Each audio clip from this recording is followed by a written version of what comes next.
মিলাদ দূরে দিলেও যদি কেউ তওবা করে থাকে ওরও গুনাহ মাফ।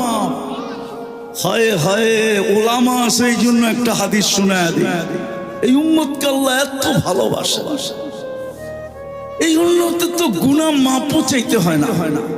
হাদিস বলে ফালাম্মা তায়াক্কানতা বিল বাওয়ার ওয়া যানানতা আন্নাকা মিন আহলিন নার মানাহতা ইলাইকা রিদওয়ানি ওয়াল্লাইতু ইলাইকা গুফরানি ওয়া কুলতু লাকা লা তাহজান গফারতু লাকা যুনুবা ওয়াল আওসার ওয়া লিআজলিকা সাম্মাইতু নাফসি আল আজিজুল গফফার।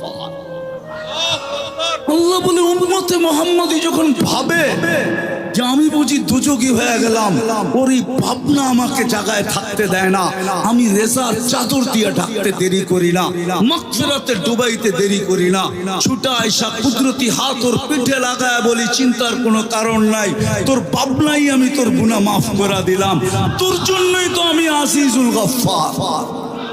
আর মাফ চাইলে কিরম হবে?